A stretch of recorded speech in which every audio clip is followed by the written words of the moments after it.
খাদ্যরসিক বাঙালি আমরা, গরম হোক বা বর্ষা, আর কিছু না হোক, ঋতুর সাথে তাল মিলিয়ে নানা রকম খাবার খাওয়াই মজিয়ে রাখি নিজেদের। আসসালামু আলাইকুম, সবাইকে ওয়েলকাম করছি আমার চ্যানেলে। আজকে আপনাদের সাথে শেয়ার করব কাঁচা আমের টকঝাল মিষ্টি আচার। আশা করছি আমার আজকের এই রেসিপিটি আপনাদের কাছে খুবই ভালো লাগবে। যদি ভালো লাগে আমার পুরো ভিডিও জুড়ে আমার পাশেই থাকবেন প্লিজ।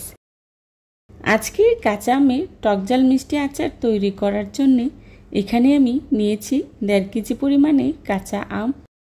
এবার আমগুলোকে খোসা ছাড়িয়ে খুব ভালো করে কেটে ধুয়ে পরিষ্কার করে নিয়েছি। আমি এখানে একটি আমকে 6 ভাগ করে মোটা মোটা করে কেটে নিয়েছি। দেখুন আমি কিভাবে কেটে নিয়েছি সেটা দেখলেই বুঝতে পারবেন। আমি আমার মতো করে কেটে নিয়েছি, আপনারা আপনাদের মতো করে কেটে নিতে পারবেন। এবার আমের আচার তৈরি করার জন্য প্রথমে আমি একটি স্পেশাল মশলা তৈরি করে নেব। মশলা তৈরি করার জন্য চুলায় একটি প্যান বসিয়ে এর মধ্যেই দিয়ে দিচ্ছি শুকনো মরিচ 4টি। এখন মরিচগুলোকে খুব ভালো করে ভেজে নেব। মরিচগুলোকে আমি খুব ভালো করে ভেজে নিয়েছি। এবার এর মধ্যে দিয়ে দিচ্ছি 2 চা চামচ 5 ফোড়ন আর দিয়ে দিচ্ছি 1 চা চামচ জিরা। আবারও সবগুলো উপকরণ একসাথে খুব ভালো করে ভেজে নেব। এভাবেই অনবরত নেড়ে ছেড়ে ভেজে নিতে হবে, না হলে মশলাটা পুড়ে যেতে পারে। আমার মশলাটা ভেজে নেওয়া হয়ে গিয়েছে। এবার চুলা থেকে নামিয়ে আধ ভাঙা করে গুঁড়ো করে নেব।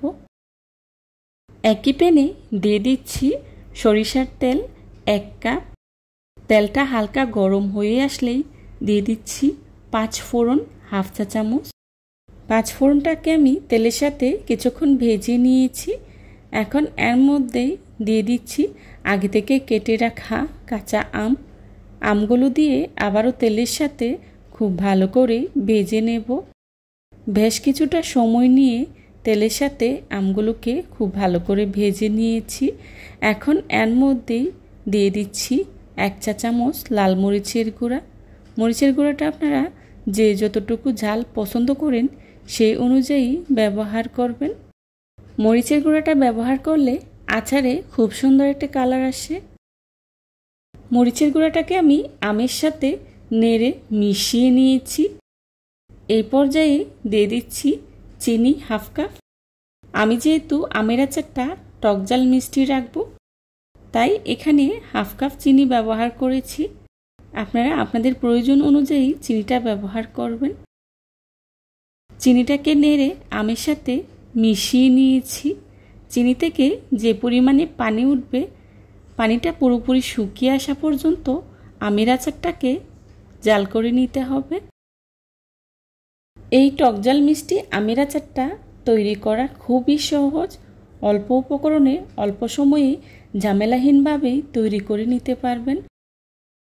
এ পর্যায়ে দিয়ে দিচ্ছি লবণ 1/2 চা চামচ আর দিয়ে দিচ্ছি আমি প্রথমে যে মশলাটা তৈরি করে রেখেছিলাম ওটা থেকে 2 চা চামচ। এখন নেড়ে মশলাটাকে খুব ভালো করে মিশিয়ে নিতে হবে। আপনারা নিশ্চয়ই খেয়াল করেছেন আমি কিন্তু মশলাগুলো ধাপে ধাপে দিচ্ছি আর আমের সাথে খুব ভালো করেই মিশিয়ে নিচ্ছি। এতে করে মশলাগুলো আচারের সাথে খুব ভালো করেই মিশে যায় আর আমের আচারটাও খেতে অনেক মজার হয়। এখন এর মধ্যেই দিয়ে দিচ্ছি বিট লবণ 1/2 চা চামচ। বিট লবণটা অবশ্যই দেওয়ার চেষ্টা করবেন, এতে করে আচারের টেস্টটা অনেকটাই বেড়ে যায়। আমের এই টকঝাল মিষ্টি আচারটা আপনারা যদি বছর জুড়ে সংরক্ষণ করতে চান তাহলে অবশ্যই ভিনেগার ব্যবহার করবেন আর আচারটাকে কিছুদিন পর পর রোদে দেওয়ার চেষ্টা করবেন, তাহলে বছর জুড়ে আচারটা সংরক্ষণ করেই খেতে পারবেন। আর আমের আচারটাকে অবশ্যই কাচের জারে সংরক্ষণ করার চেষ্টা করবেন। আমার আমের আচারটা তৈরি করে নেওয়া হয়ে গিয়েছে। দেখুন আচারে খুব সুন্দর একটা কালার এসেছে। এই পর্যায়ে আমি চুলা থেকে নামিয়ে নিচ্ছি আর চুলা থেকে নামিয়ে ঠান্ডা করে আচারটাকে আমি পরিষ্কার একটি কাচের জারে সংরক্ষণ করে নেব। আমের এই আচারটা খিচুড়ির সাথে খেতে খুবই ভালো লাগে। আমার আজকের এই রেসিপিটা ফলো করে আপনারা চাইলে বাসায় তৈরি করে নিতে পারবেন। আশা করছি আপনাদেরটাও একদম পারফেক্ট হবে। আমার আজকের এই রেসিপিটি যদি আপনাদের কাছে ভালো লেগে থাকে তাহলে লাইক কমেন্ট শেয়ার করতে ভুলবেন না। আপনাদের একটি লাইক এবং একটি কমেন্টস আমাকে নতুন নতুন কন্টেন্ট তৈরি করতে অনেক উৎসাহিত করে। দেখুন আমের আচারটা দেখতে কতটা লোভনীয় হয়েছে আর খেতেও কিন্তু ভীষণ মজার হয়েছিল। যারা এতক্ষণ ধৈর্য সহকারে আমার ভিডিওটি দেখেছেন তাদেরকে জানাই অসংখ্য ধন্যবাদ। এই ধরনের সব ঘরোয়া এবং মজার মজার রেসিপি পেতে আমার চ্যানেলটিকে ভিজিট করে আসবেন প্লিজ। আমার পরবর্তী রেসিপি দেখার আমন্ত্রণ জানিয়ে আজকের মতো এখানেই বিদায় নিচ্ছি। সবাই ভালো থাকবেন, সুস্থ থাকবেন। আল্লাহ হাফেজ। আসসালামু আলাইকুম।